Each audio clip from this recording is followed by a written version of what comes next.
Depuis déjà plusieurs jours, les B-26 américains bombardaient les positions allemandes. Le sémaphore du Dramont n'avait pas été épargné. Le radar et les 3 canons anti-aériens étaient détruits.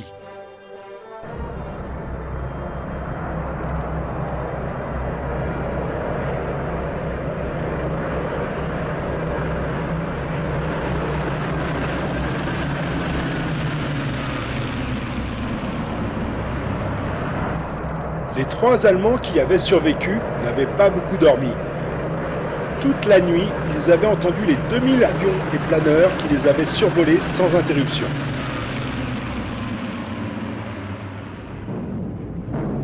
Ils étaient habitués à ces nuits de bombardement. Les Alliés essayaient depuis des mois de détruire le viaduc ferroviaire d'Antéor, sans jamais arriver à interrompre les convois allemands qui ravitaillaient les unités stationnées en Italie.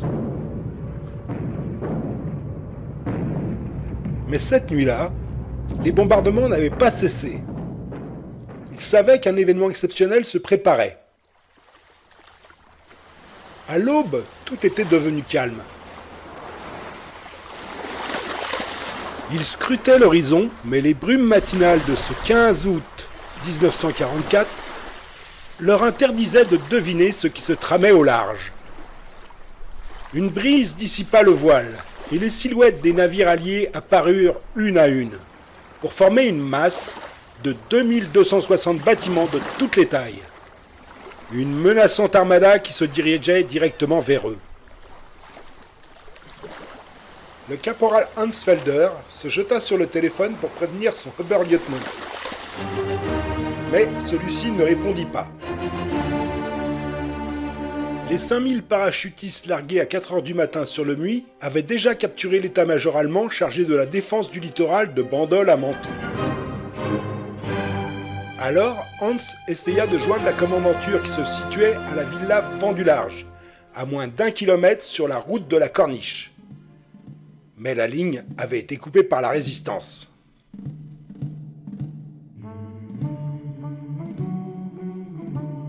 Les FFI, Forces françaises de l'intérieur, galvanisées par la réussite du débarquement de Normandie, et prévenus que l'opération alliée en Provence était imminente par les messages codés de la BBC, multipliaient leurs actions de sabotage.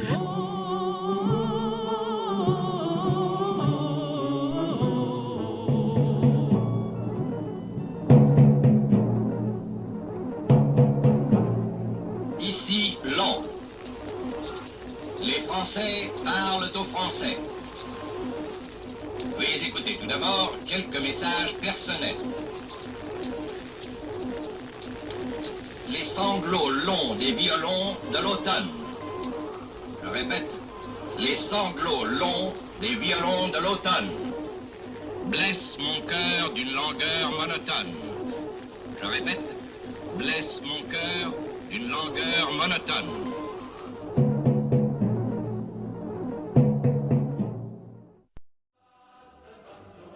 Hans et ses malheureux frères d'armes, isolés de leur commandement, n'eurent pas le temps de s'interroger sur la conduite à tenir, qu'un déluge de fer et de feu s'abat sur eux.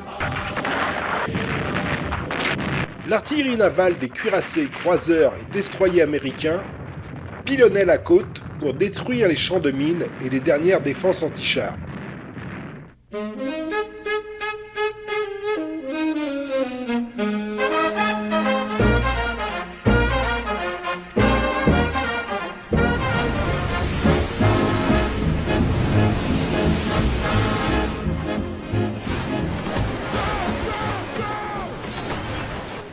À 8 heures, la première vague de landing craft s'échoue sur la plage du Dramont.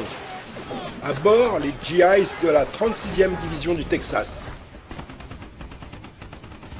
Les démineurs, avec leur détecteur de métal surnommé poêle à frire, en raison de sa forme, débarquent en premier. Leur mission est vite accomplie, car cette plage avait été la seule que les Allemands n'avaient pas pu piéger, car les mines auraient explosé toutes seules sous le poids des galets. Le sergent-major Jacques Kelly et ses hommes s'emparent aisément de la plage, n'ayant à subir qu'un feu discontinu d'armes automatiques.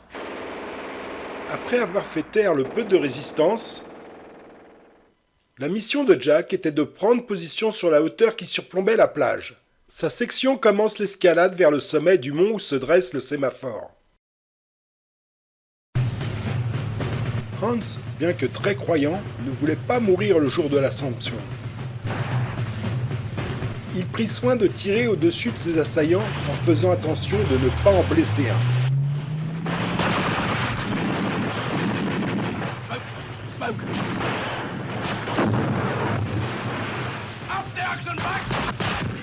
Faire quelques tirs pour l'honneur et hisser le drapeau blanc. Après avoir jeté leurs armes par-dessus les sacs de sable, les trois hommes se mirent à découvert, main sur la tête. Le sergent Kelly était bien content de ne pas avoir subi de pertes dans son groupe. Jack avait eu peur de revivre la boucherie d'Omaha Beach, ce qui s'était passé 2 mois plus tôt en Normandie. Ayant compris la résistance symbolique des Allemands, il leur donna à chacun un paquet de cigarettes Lucky Strike. 60 Allemands furent faits prisonniers dans le secteur d'Agay dès les premières heures de l'offensive.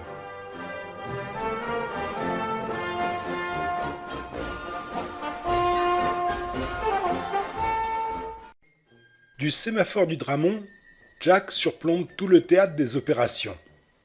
Il voit les vagues successives des barges de débarquement qui arrivent à l'est dans la baie d'Agay et à l'ouest sur la plage du Dramont. Les troupes touchent terre sans aucune difficulté. Par contre, devant Fréjus, le 3e groupe tactique de la 36e division US ne peut pas débarquer. Les dragueurs de mines étaient pris à partie par la défense côtière.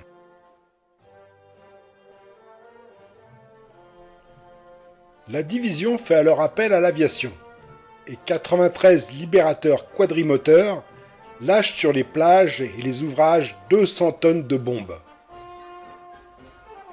Les dragueurs tentent à nouveau de dégager un chenal, sans grand succès. Il n'est pas possible aux engins de débarquement d'accéder à la grève.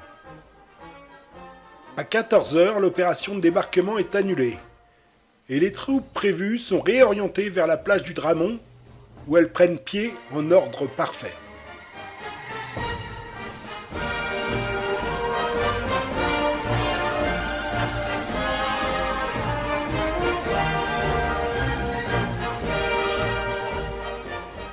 Le sergent-major Kelly regarde le soleil se coucher sur le rocher de Roquebrune.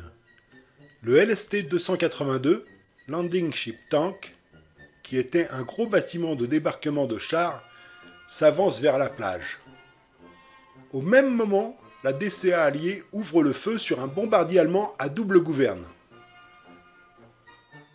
Jack a vu une fusée lancée par l'avion vers la plage. L'appareil, qui ressemblait à un avion en miniature, se déplaçait à une vitesse incroyable. C'était une bombe télécommandée qui frappa le LST-282 en son centre, traversa le pont et explosa dans la cale. Le bâtiment prit feu et les survivants abandonnèrent le navire. Cette catastrophe a fait 40 morts, qui reposent toujours en terre de Provence, au cimetière américain de Draguignan.